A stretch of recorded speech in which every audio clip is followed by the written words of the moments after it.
I remember that one day I found myself in front of a group of ultra-Orthodox Jewish people, and I asked myself, as a secular person, I asked myself, what's the difference between you and them? You are Jewish and they're Jewish. What's the difference? Like, your brother might be one of these, like you might be a family. What's the difference between you? And then I said to myself, the simple answer, they learn Torah, and you don't.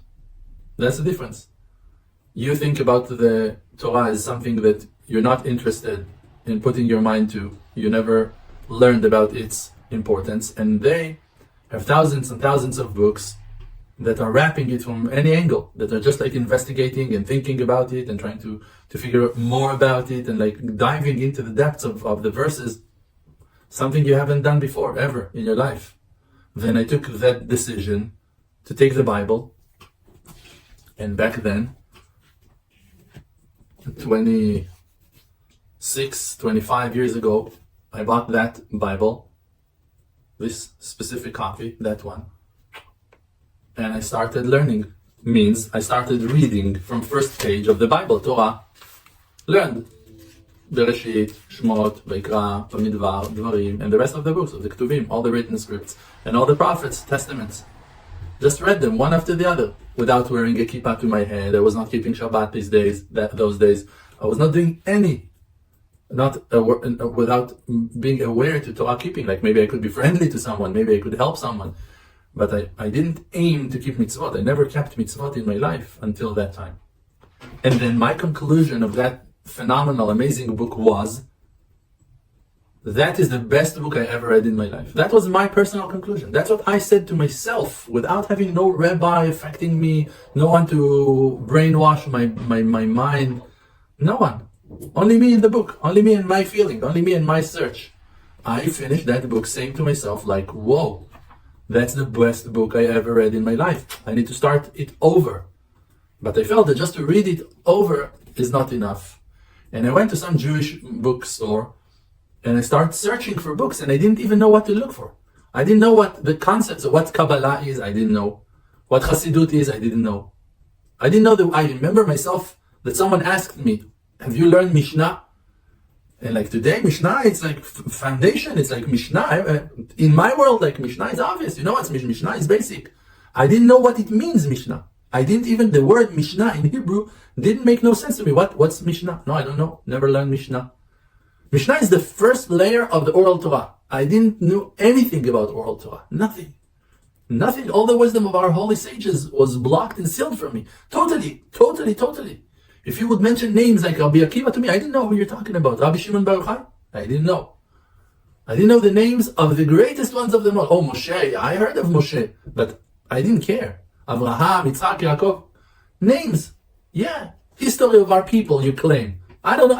I was not even open to a conversation. I couldn't care less. I had a Jeep, I had a bike, I had friends, we smoked weed. We were busy. We went to clubs to dance. Like,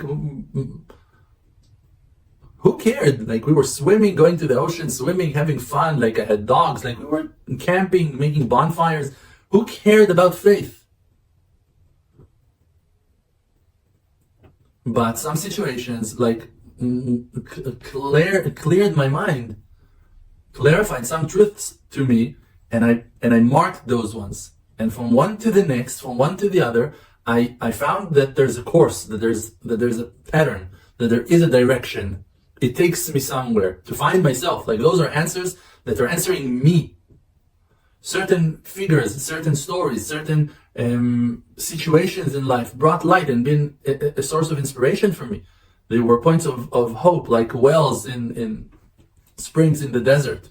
And you mark them down, like, oh, all right, I know, if I'll be thirsty again, I go back there. Like, I know there's a well. Okay, yeah. And there, okay, that's a spring. Wonderful. Here I can find dates. Here I can find water. Here I can find a nice cave, a rock to hide from the winds. Like, great. And I had small amounts of them. I had tiny amounts of points of deep, solid understandings. But they were precious to me. So I wrote them down. I wrote for myself notebooks on notebooks on notebooks. I was journalizing like crazy. I was sitting and writing down my own thoughts and my own understandings, and I would go back and read them and try to understand whatever I wrote and what thought I had yesterday and what it meant. And I was meditating, and I tried. I went to those stores of modern spirituality. I don't know how you call them, like New Age, good stones, rocks, meditation books, and all these kind of New Age, modern spirituality stores.